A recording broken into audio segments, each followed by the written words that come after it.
Ladies and gentlemen, please welcome to the stage, Mr. Douglas the Snail.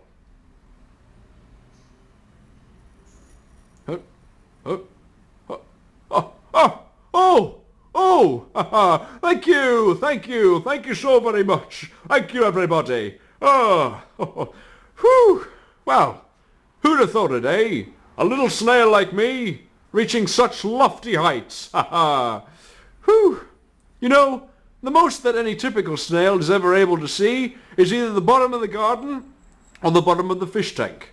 But the very fact that I've slid up here today is testament to the fact that with enough determination, persistence, and a willingness to eat advertising material whenever necessary, you too can be a host on ABC3. However, I really must insist that if I'm going to be joining this ensemble, I won't be doing it alone. No. If selected, I will be joined by 3 of my exquisite fellow performers. The first cab off the rank, it might explain that smell of singed monkey hair you might become aware of. It's not that Arthur is clumsy. Oh, no. It's just that whenever he comes across anything of any value, that item suddenly is either bent, broken, cracked, smashed, or burst into flames. Ladies and gentlemen, please welcome to the stage, Arthur the Ape! See, what I could never understand is why he had to keep constantly asking her. I mean, if he had to keep asking Annie if she was okay, then she clearly wasn't. Hi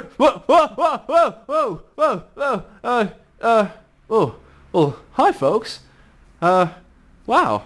It's really nice to be able to meet the ABC people.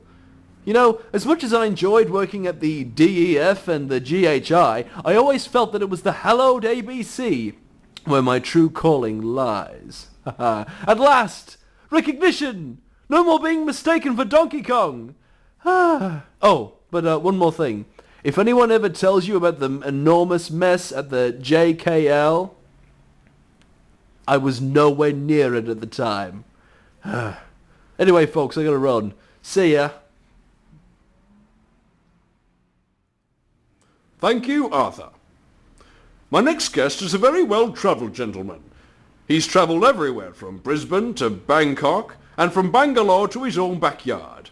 Ladies and gentlemen, please go crazy for Adventure Jim!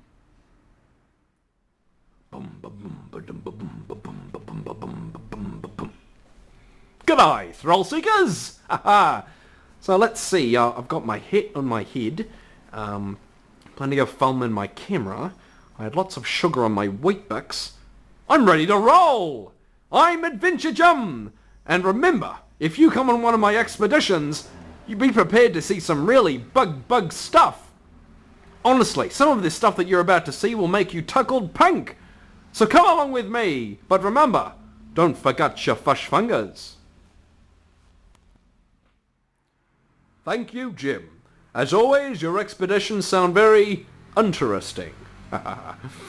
And I suppose that's it. Of course, no, of course we got one more. I did only mention that we've got 3 guests, don't we? And of course, who could forget this delightful youngster? He's come all the way from Newcastle, and an audience with him is more fun than being hit in the face by ice cream from a high-pressure fire hose. Ladies and gents, please make very welcome, Michael Pickering!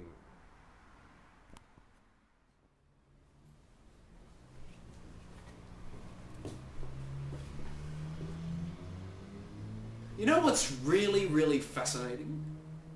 Inflation. And I don't just mean balloons, even though they're fun on their own.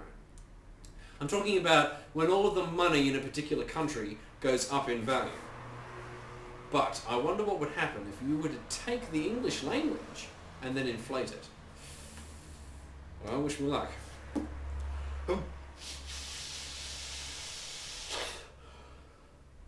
Okay, let's see what we have. Wonderful has become tootiful. Before is befive. Create, crenine. Tenderly has become elevendally.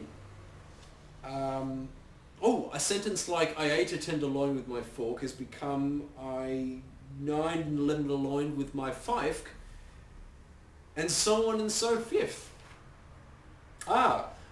Twice upon a time, in sunny California, there lived a young man named Bob. Bob was a lieutenant in the US Air Forces. Bob had been very fond of Anna, his 1.5 sister, ever since she'd seen the light of day for the second time.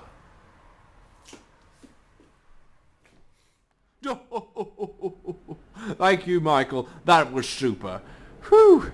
Well, there you have it, folks. My 3 buddies. And I can't wait to start sharing your living room with them.